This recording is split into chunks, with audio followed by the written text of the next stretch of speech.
Hello, everybody, and welcome back. Today, I would like to speak with you about a story that we see in Mark 5. And I'd like to speak with you about courage and about seeking out Jesus, particularly when everything else that you have tried hasn't worked. And I'm wondering how many people I'm speaking with today that can identify with having a problem. It could be a physical problem.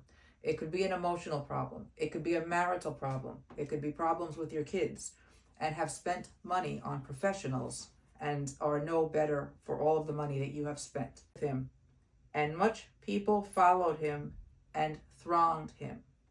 So I want everyone to picture this. Jesus gets up to go and heal Jairus' daughter in the middle of a crowd.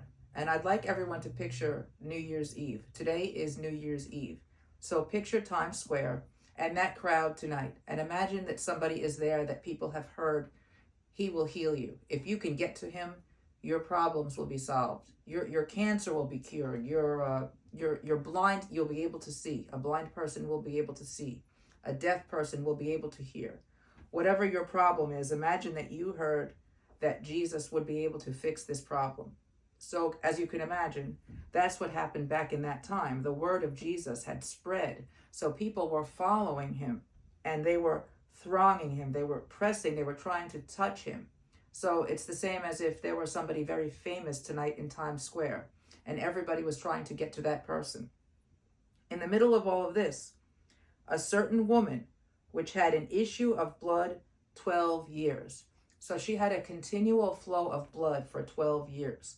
Which it doesn't state all of this in here, but at that time, she would have had to have stayed in her home. By their own rule or law at the time, she was unclean and she was not supposed to be out with everybody else because of this continual flow of blood. So, and she had suffered many things of many physicians and had spent all that she had and was nothing better, but rather grew worse.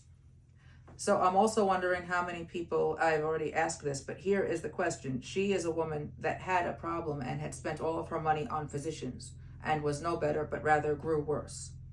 When she heard of Jesus, came in the press behind and touched his garment, for she said, if I may touch but his clothes, I shall be whole. And straightway the fountain of her blood was dried up, and she felt in her body that she was healed of that plague. So I want to point out a few things about this woman. She had an issue which she had spent all, she was desperate. She was not able to interact with the community because of this problem. She spent all of her money and was no better. She was probably potentially somebody thinking of ending their life, somebody who has done everything to get better.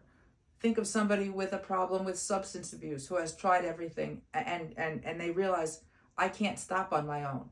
Or somebody with a medical problem who has gone to every single doctor and all of the doctors have said, your prognosis is that you're going to die and that's it. And they all say the same thing. Or your marriage counselor says, forget it, your marriage isn't going to work out. Your kids aren't going to get any better. Whatever the case may be. That kind of desperation or discouragement, but she picked herself up and went out into the crowd of people where she wasn't supposed to be. So at that time, a woman who was told not to come out into the crowd because of an issue of being unclean could have been stoned to death, but she had the courage and the knowledge of Jesus. When she heard of Jesus, she came in the press behind and touched his garment. So just imagine this again, that there's a crowd of people, potentially thousands of people, pushing to get to Jesus, and she made her way through. What would it take for you to make your way through to a very famous person in Times Square tonight and just touch them? It would take a lot of persistence and a lot of courage, and probably a lot of other qualities. So I just wanted to point those things out about this woman. She had kind of hit a bottom. She was at the end of her rope when she heard of Jesus. So she heard of Jesus. And as it is written, faith comes by hearing, and hearing by the word of God. She heard of Jesus, and she just knew in her spirit that if she may touch his garment, she would be made whole. And as we move forward through this, Jesus ultimately says to her, daughter, thy faith has made thee whole. Go in peace and be whole of thy plague.